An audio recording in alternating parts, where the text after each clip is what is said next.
As this crazy campaign draws to a close, Donald Trump ratcheting up his criticism about the media favoring Hillary Clinton's campaign. And joining us now from New York is Trish Regan, host of the Intel Report, which airs weekdays at 2 Eastern on Fox Business. So Trish, I'm going to hold up cover of New York Magazine, Trump, loser, big close-up of his face, and the front page of the New York Times here, glowing picture of Hillary Clinton with Beyonce and Jay-Z.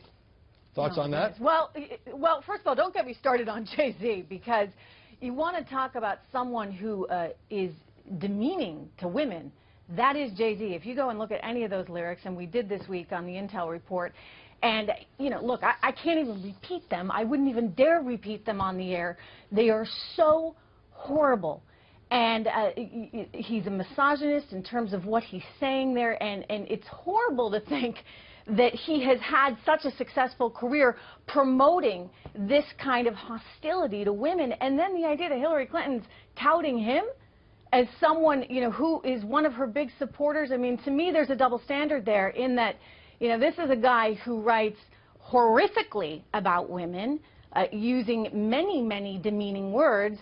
Of course, everybody's concerned about Donald Trump's words, and granted, he is the one running for president, but to stand up there with the likes of Jay-Z and say that you're for women, I don't get it. Now, Trump, of course, has complained, and I've talked about a lot of the coverage of him being imbalanced in the sense that he gets a lot of media scrutiny, far less for Hillary Clinton. And some of it's, you know, absolutely legitimate. Trump Foundation, his business record, charitable contributions, the statements. But has there been, in your view, any comparable, or I should say, not that Clinton hasn't been covered, but a comparable level of scrutiny of the Democratic nominee? Well, I think that the media is incentivized to go after him much harder than they're going after her. I mean, we've seen evidence of this.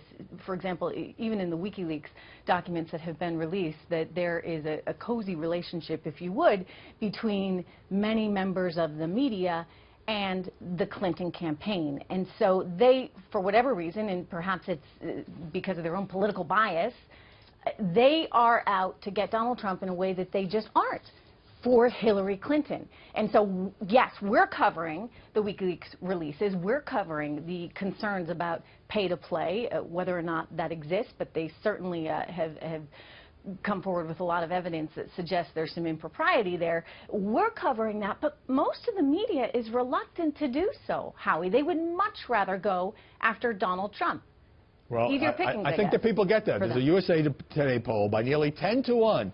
People surveyed think that the media want Hillary Clinton to win, and that's also true of 3/4 of Clinton supporters. But let me ask you about something that jumped out at me. New York Times liberal columnist Charles Blow writing about Donald Trump and saying, "With my last breath, America, are you blanking kidding? I cannot wrap my head around how others with level heads and sound minds can even consider Trump for president of this country." And to me, that's insulting to the people who, millions of people who support Donald Trump, when somebody says, oh, I can't even see how anybody could even consider the guy. Well, you know, Charles is living in a bubble where he just doesn't get out much, I guess, because if you go anywhere in this country outside of some of the big metropolitan areas, what you see is that people are really hurting. They're hurting economically. They have lost their jobs. They have lost their jobs to places like China and Mexico. And so that is why this message is resonating. They don't like big political establishment types telling them what they should do.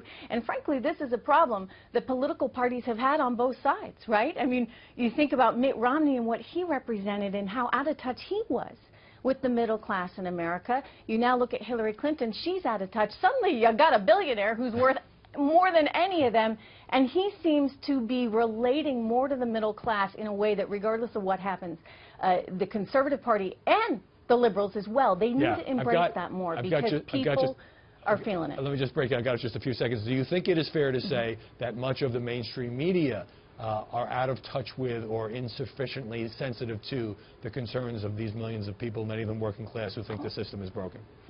Yeah, of course, because mainstream media, I mean, you know, people are highly educated. They're living in affluent areas.